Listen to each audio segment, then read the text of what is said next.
From Founders Financial, this is the Built by and for podcast. Partner-to-partner conversations for independent financial advisors.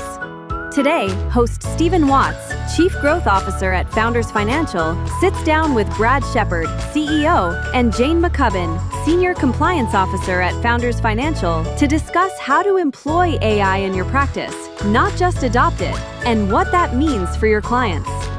AI is in every headline, but the quieter question for advisors is harder. Is it a tool you employ or one you let into the room without a job description? Here's the conversation.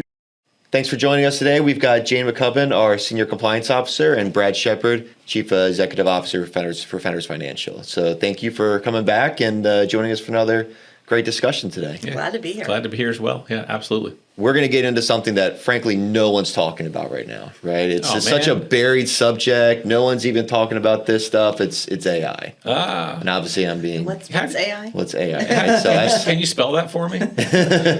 harder for some than others. Yes. Let me AI that and to spell it.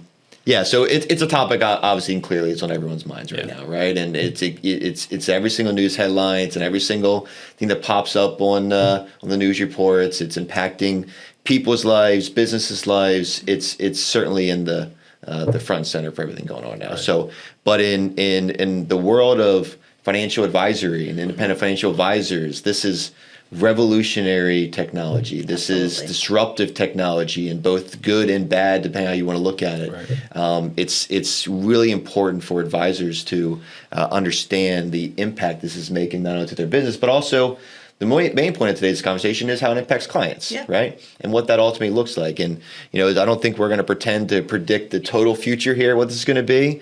So maybe staying in the present of how client impacts are going to be impacted in the immediate future is kind of where we'll start today's conversation. How's that sound? Yeah, that sounds great. Yep. Yeah, so to get started, Brad, we can start off with you. Talk about how AI is kind of transforming the current world for advisors and maybe also for firms as well, which you lead. Yeah. So I would say I think the idea of what it's going to transform is more what's currently happening than it's actually transforming. Mm-hmm. But it's going to come fast. And so the idea of what AI will be able to do to help advisors streamline, operationalize, and do things better, more efficiently, at scale it's pretty powerful. And so when you spend time thinking about all of the things an advisor has to do on any given day to live up to the promise they've made to a client relationship to do what they said they're going to do, AI's got incredible application, whether it is helping them construct and build and think about solving financial planning issues, workflows that are rules-based that can candidly probably be easily handled so that the people doing that work that is more administrative and operational nature can have an opportunity to be elevated into a much more demonstrative, impactful client relationship facing kind of role, if that makes sense. The quality of information and data as it will transfer to things, all the way down to simple things like notes, note-taking softwares, those kind of things. So it can touch, if thought about properly, kind of almost any part of an advisor's practice. But that being said, I do fundamentally believe there's a part that it can never touch. And that is the genuine, authentic relationship that advisors build with clients, the trust that's shared.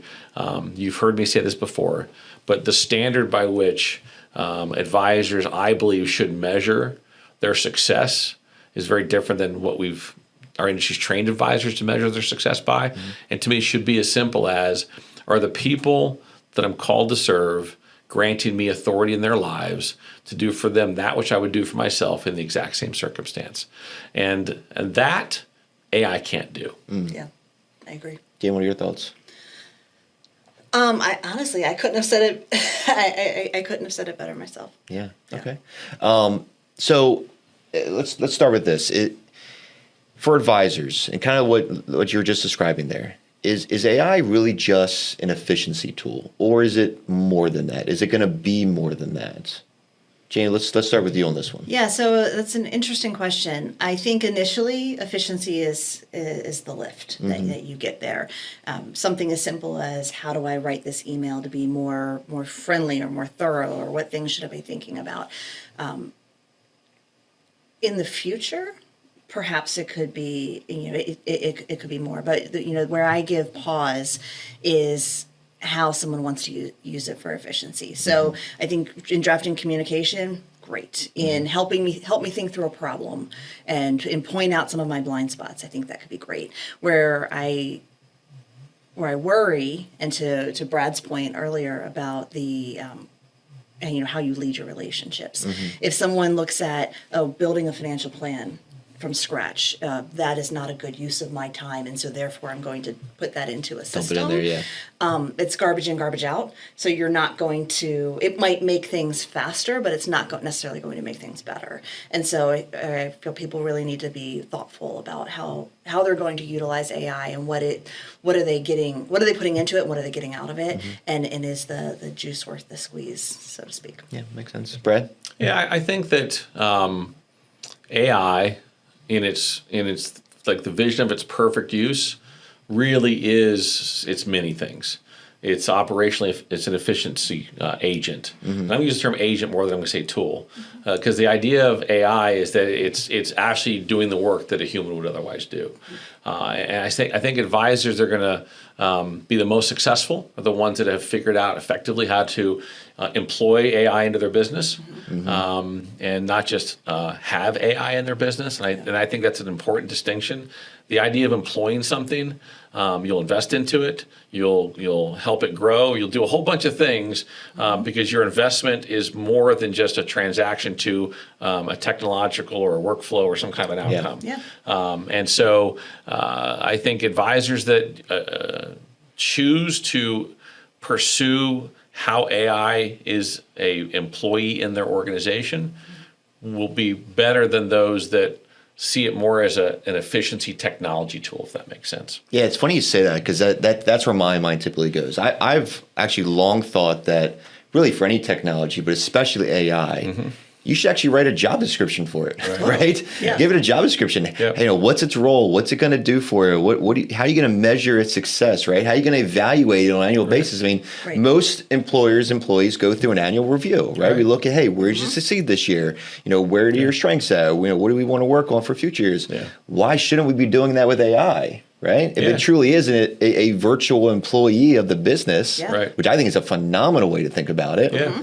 Like, should we be doing that? Yeah, and along those lines, I don't think I know this, that AI can be way much more than an efficiency tool. Yeah. Is kind of Come back to the question. right? Yeah. It can help you with thought leadership. It can help you with any number of things, the complex things that it takes to own and run a purpose-rich, servant-led financial planning enterprise, and all that goes into that, of which growing and enhancing client relationships is just one piece. It really can touch all of that if thought about properly. There's a book that I read called The AI-Driven Leader that I thought it helped me strongly consider the nature of what AI can be as my partner, as my devil's advocate, as my challenger, as my supporter, a whole bunch of things, if I engage with it in a manner that helps me solve problems. Yeah. And so, to whatever degree advisors will be curious about how to use it to help them solve problems, probably puts them, I think, in an advantage over those that don't. Yeah, it's like that.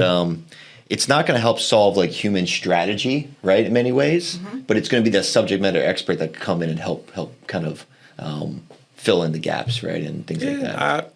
I think it might even help those that their strength isn't strategy. Layer in some strategy. Build better strategy, candidly. Yeah, makes sense. Yeah, I think it's an interesting point. And if you start off with the thought of what's the problem I'm trying to solve, and then pick the AI tool that helps solve that problem, you're going to get a better outcome. Where I see people adopting AI, they adopt whatever tool's in front of them, and they don't think thoughtfully about how do I engage it, what am I trying to do, and they just use it like Google. It doesn't do anything. In fact, you're going to either get wrong information or you're going to get something that is not satisfactory and Sure. it's going to turn you off. But if you start off with what's the problem I'm trying to solve, and then to your point about creating a job description of how it helps solve that, you can find some pretty cool tools out there. Yeah. Now, AI in the world of compliance Yeah. introduces some unique situations, right? Absolutely. So, what's going on in the compliance world right now? How is compliance thinking about AI and its Yep. role? Yeah, so it's interesting. It's a top priority for both FINRA and the SEC this year, and I fully expect to see the industry at least have some thought leadership around AI, if not some type of a rule. And so what we've heard so far from the regulators is that firms that adopt AI need a way to supervise it, which makes sense. We need to supervise everything. But nobody has come forward to say, here's how you supervise it. And so from an internal lens, I'm looking at, okay, how can I back check certain things? So if I'm asking a question and I get a response, show me your sources. And so that's what I'm kind of doing. What I'm thinking about for the future, though, as we start to explore how can we use a bot to do work, for example, are there certain types of reporting I can get that if something fails? I really don't even know the answer to that. And so, I've been engaging in some industry calls, hearing, the perspective of others and really trying to read everything that's been put out by the regulators just to see kind of where their heads are. Because I think nobody knows how to answer that. Then the flip side to that is, that's all the good that AI can bring, but then there's also the bad side where the criminals and the fraudsters and how they're using AI. And so that's another area that we need to think about and get ahead of. And right now it's informing people, but it's going to present an interesting problem. Is the regulators putting different expectations on compliance departments now with AI? Like, is sampling changing fundamentally, right? Because things like that, are they putting? Absolutely. So I'd say the world of sampling has gone the way of the dodo bird already, and that's just simply because of the availability of information. And regulators are looking at us to say, you have this information available to you, so therefore you need to be employing it. The challenge that AI is going to bring is, how do I know if I tell it, go out and find all these transactions under this circumstance, how do I know that it got everything? Yeah. And that's the $1 million question right now of how do we solve that? And so a lot of it is in testing prior to bringing these tools on board, but how we monitor that ongoing is to be determined, honestly. Yeah. Brad, let's bring it back to the client experience, right? Let me do that in 1 second. Sure. Because on the regulatory front, I'm going to go from a place of probably it's my opinion than it is a fact at this point. But I don't know that the regulators actually know yet. Yeah, they don't. And so that makes this kind of hard for firms. I think about cybersecurity as an example. The standard has evolved, and I don't know that anybody would agree that we have an actually well articulated, true standard that. Here's the check boxes that a regulator is going to review your firm by from a cyber perspective. I think AI is in that kind of same 100%. category. Early days, probably. Yeah, I think so. I think it's from a regulatory perspective, it's real Wild West. And so, back to advisors, I think they should be aggressively asking their firms, what their AI strategies are, how they're thinking about it in a manner that's going to keep them protected and not exposed, helping them assess. Because candidly, path of least resistance is a natural human trait, right? And so if I'm an advisor and there's a path of least resistance I can pursue, but it hasn't been well articulated by my firm or my partner, what my standards are, what my barriers are, what my boundaries are, those kinds of things.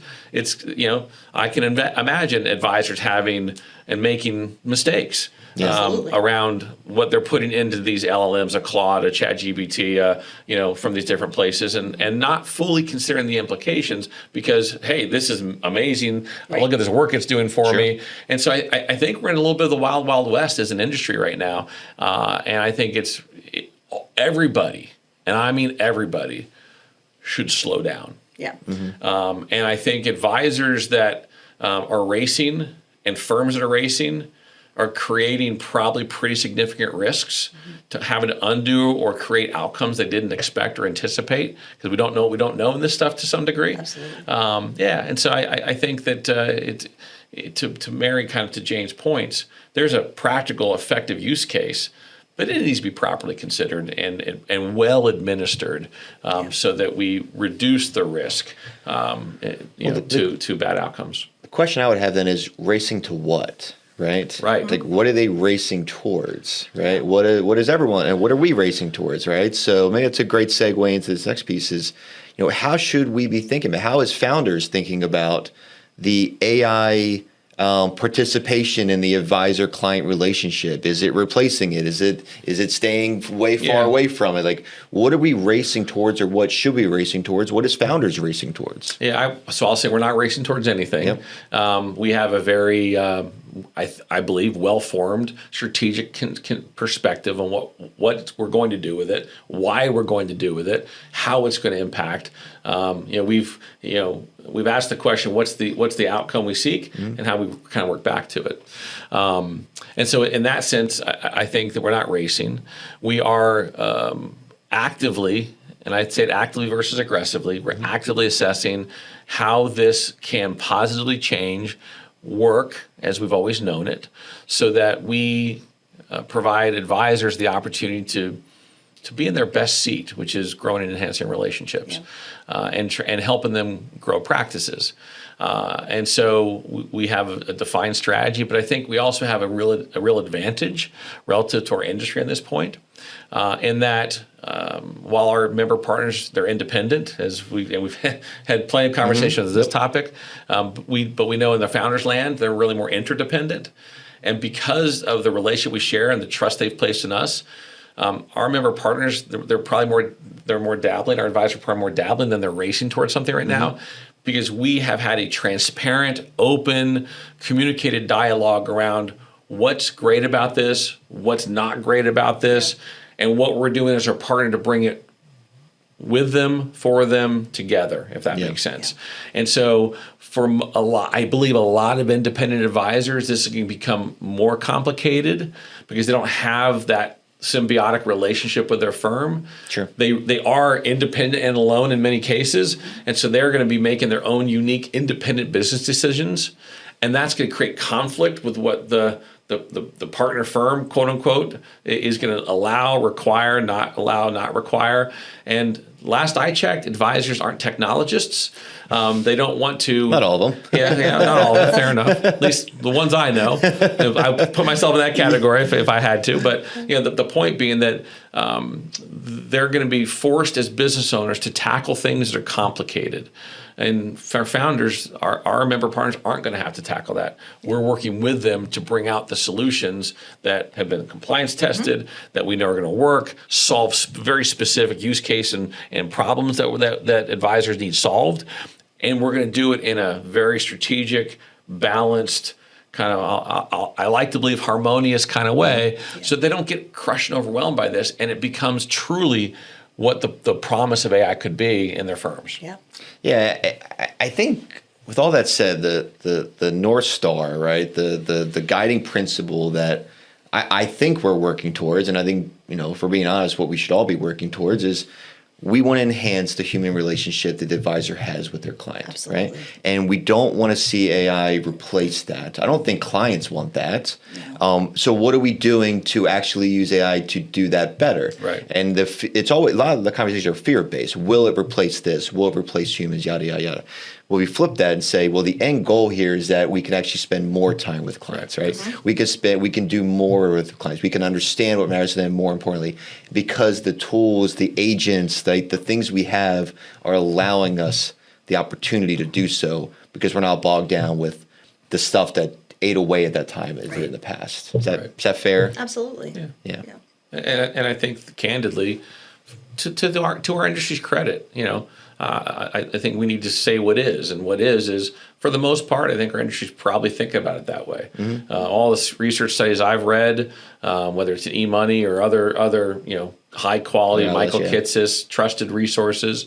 A little shout out to Michael. But at the end of the day, it's pretty clear that the kind of the thought leaders of our industry are all saying, yeah, how do we use this collectively to enhance a human, wonderful experience, kind of a thing. And the trick is not get lost, right? Yeah, right. Because all the fun, shiny objects, right? It's not get lost on that main North Star vision. Yeah, but I also think, and I think you can probably tackle this from the compliance lens a little bit. Like, there's a reason why Reg BI exists. There's a reason why Know Your Client exists. There's a reason why fiduciaries exist. And so to any advisor who believes that they don't have to know, and I mean deeply know their relationships, their clients, I won't say cold, but kind of cold, I think they're missing the boat. And there will be temptation to have less true advisor ownership of the data and the circumstances and the facts, because AI is going to simplify that. And so it's like, one of the big positive changes in our industry is a lot of firms to grow faster have hired directors of planning to support advisors, or associate advisors to support advisors. And so how much does an advisor become just the presenter of a plan versus really knowing the plan? Yeah. And I think there's an important compliance lens to that. And AI risks making that worse potentially. Absolutely. So the reality is that people who don't know their relationships cold aren't going to last long, and they're won't go very far in the industry. They're going to hop around. That said, I think we can use AI to help us identify patterns that maybe we would have already that we would have missed. But the key compliance point that we're emphasizing to our advisors is twofold. First and foremost is that if you use AI for any type of planning, your name's still on that. So you need to own that. You need to evaluate it, kick the tires, bring your professional expertise in there and say, yeah, I agree with that, or no, I don't. Because the truth is that computers are smart. They can do a lot of things, but they're not better than what you bring to the relationship. The second piece is that you need to understand the unintended consequences of what you do and what that means for your relationships.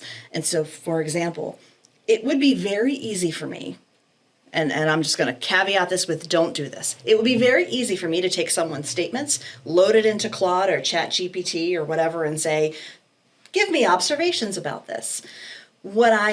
In doing so, though, what I haven't thought about is, how is that data being used? Sure. Is it teaching their AI? Is it potentially going to pop up somewhere else? I think a year ago, I think it was ChatGPT, but I'm not sure, where some information that had been loaded in as prompts popped up as searchable online. And so what you don't want to do as a fiduciary and someone who has a deep relationship, potentially compromise your client's confidential information, whether it's their personally identifying information or just stuff that's going on in their life, because you were trying to save 5 minutes. And so that's where when you're bringing in an AI tool, one, if something is free, know that you are the product. But secondly, when you're bringing in tools, the most important question is to ask is, how are you using my information? Is it how are you keeping it safe, or how are you making sure that it doesn't leave the four virtual walls of my organization? And if it is being used to teach the AI that others are using it, how are you protecting what is proprietary to me and confidential to my clients? And that's where those industry controls are still very much in development, right? They're still being considered. And there's a giant wild card. So can an AI advisor bot use, the thing that creates all this? Because the $1 million question, will humans be advisors in the future? Or will everybody just go to, the financial planning bot and get their financial plans done and their investment management done and all those kinds of things? But there's a legal standard that's no one's thinking about. And a computer can't be a fiduciary. They're not a human. And so how do you get over that simple hurdle? You kind of can't, right? And so I sue the AI. If the advice it gave me isn't good and it didn't work out, you're right. And so it goes back to what I said a few minutes ago. AI is a partnered tool. When used well, will in wonderful ways enhance workflow experience, outcomes, any number of things. But it ultimately, and to the day I die, I'll go down fighting for this. It can't replace Brad Shepard or Jane Maccubbin or Steve Watts or anybody. It's not built to do that. Yeah. I'll give you an example I saw the other day, and whether I should or shouldn't do this, I don't know. But I was looking to see if 2 medications that I was taking were going to have interactions. I wasn't sure, right? And so I looked. I put into one of the AIs, and I said, "Hey, is it safe I take these medications together?" And it came back and said, "You know what? They're okay. There's no known situations they would interact." But the big disclaimer I put on is, "But please contact your doctor to be sure." Said perfectly, right? Yeah. Like even the AI is giving the disclaimers. Hey, we don't know if we're 100% right here. But here's the more important question, I think. Did you trust what it said and make your decision based upon it? You didn't. I didn't take it. No. Right, exactly. And that's the point, right? So how do we, as humans, where is and what needs to take place? And I don't know the answer, where we have so much confidence, belief, trust. We've talked about this before. The goal is to earn the authority in people's lives. How is AI going to earn authority in our lives? Well, I actually logged in. I logged in on a medical portal and sent a message to my doctor and got something back the next day, and she said it was fine. Okay. So that's what happened. But I think you bring up a really interesting point, because 15 years ago, the industry was convinced that robo-advisors were going to turn the world on its head, and we would lose market share. And perhaps some experience that. But the simple truth is, I can go to a robo-advisor today. I can go out and purchase index funds at a very low cost, and I can achieve the same results as the market over time. And both of those solutions are going to help me meet my financial goals. In theory. Those solutions are not going to give me a relationship and that validation, and it's not going to give me someone I can talk to help me understand what's going on, help me think differently about this, help me, I'm really worried about, saving for my kids. Saving for my kids' education. Neither one of those solutions are going to give that. There was someone that I worked with in a prior life who used to say, we're helping people save for a 30-year vacation, their retirement. Yeah. And what more noble cause is that? And so that's where when I think about any kind of technology, be it AI or something, is that we can't let anything get in the way of what our purpose and our cause is. Yeah. And so the people who continue to come to advisors after the world of robo-advisors, after the world of cheap index funds, are the ones that are seeking relationships. Yeah, I think there's those sacred things in life, and I don't see this changing, but I can't predict the future, where they're so sacred that we need that human interaction. So your health is the example I gave earlier, right? Yeah. Your money, right? I mean, your money's very personal to you. It's your future, right? How things impact your family to a very fine level. Those things, it's my belief that it's maybe supported by AI with knowledge and information, but that presence of humanity still needs to be there, absolutely. Right? Because it's the reassurance that it's not just about facts and datas and figures. Those things are important, obviously, but it's the understanding of another human to my own situation, my own empathy of where I'm at. That I think that's always going to be a challenge for a bot, right? And again, maybe things change, but I think that's the way to look at it today. Yeah. So I want to move on real quick to another thing. Obviously the AI technology is in consumers' hands. It's in clients' hands. It's just their daily lives, right? Yeah. They're creating recipes for it. They're doing their shopping list with it. Hi, I've done that multiple times. But has the expectations that clients are going to have for their advisors changed because of AI, because of their own uses with AI? Do we think it's changed? So I'm going to say the expectation has changed, but not necessarily from the lens of they're expecting advisors to adopt it. I think people have no problem paying for services if they see the value that the service is bringing to them. And so what we don't want is clients, and what clients don't want, and you're already kind of seeing this in other areas of the marketplace outside of financial services, of I don't want to engage with a bot, I want to engage with a human. So the way that you use AI to help improve your workflow and improve your thought process and improve your deliverable, but again, without it coming through to the end client, that's who they are interacting with. I think that's the expectation that I'm seeing from clients today. Yeah, and so I'm going to give you kind of a wishy-washy answer. I don't know, right? And so I at the end of the day, AI is a tool. You said it was an agent? Yeah, well, fair enough. Yeah, if used right, it's an agent. Yeah. But today, it's a tool. Yeah. And so when that's all said and done, do I believe that consumers will become clients? The marketplace will become more comfortable working with the agents that get produced from these tools? Yes. But I don't think they will in the things that are important. Yeah. And so if I need to know my Verizon bill, I got no problem going into my app, asking the chat bot, what's my Verizon bill for, and let it show it to me. Like, there's a lot of things that are informational based that I think this is going to do a great job. And I think the consumers in general will be comfortable with that. Sure. But things that matter, the things that are most important to somebody, Right. to feel certainty is different than to be told something certain. And along those lines, that to me is the ultimate value that financial advisors bring to anybody's life is that. You've seen me do presentations before on this very topic, talk about how do you measure the impact of our work? And there was one slide I built, how many heads hit pillows at night and go to sleep comfortably, happily, and knowing that things are going to be okay. I don't know that an AI bot or AI can do that. Give you that comfort. And if it can, I'll be the first to raise my hand and say, well, I was wrong, but I don't think that. Yeah, in sure. fact, and I know for Brad Shepard, that would never be the case.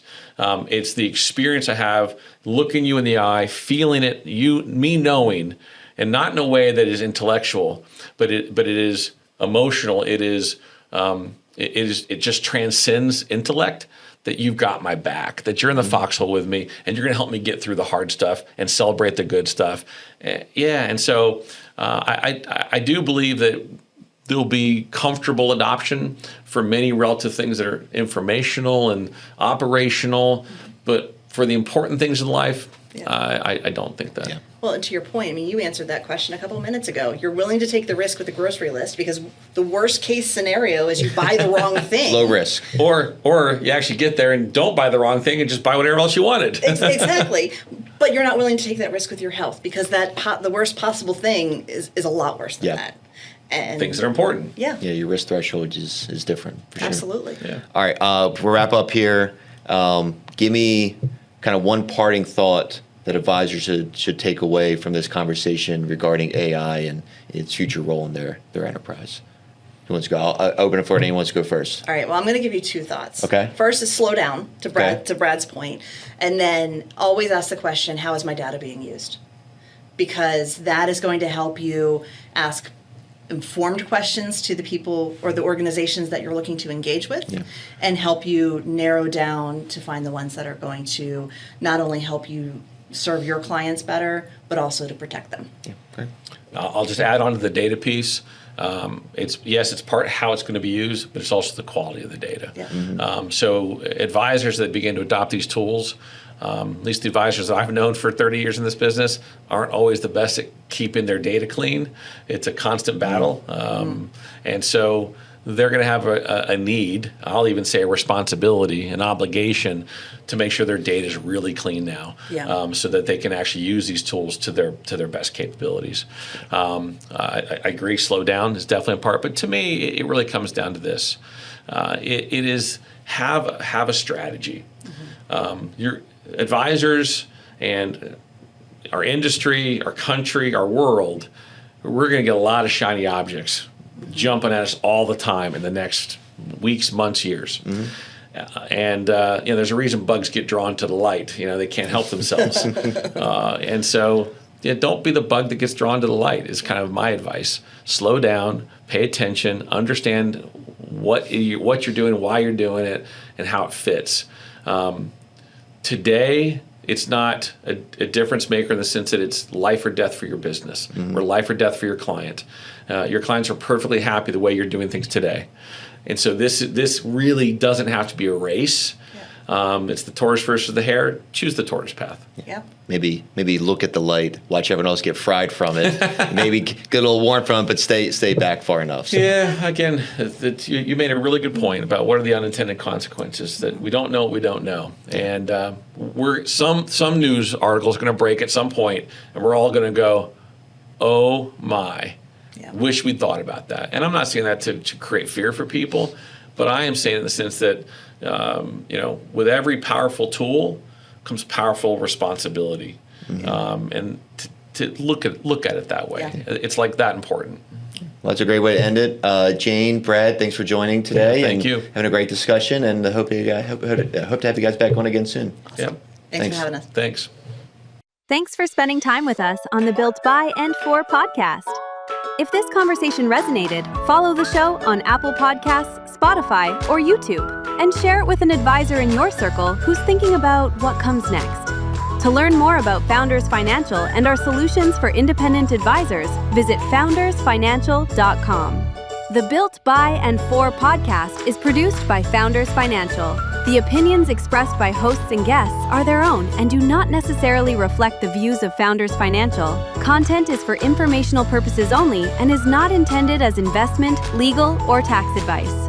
Securities offered through Founders Financial Securities, LLC, member FINRA and SIPC, registered investment advisor. Copyright Founders Financial, all rights reserved.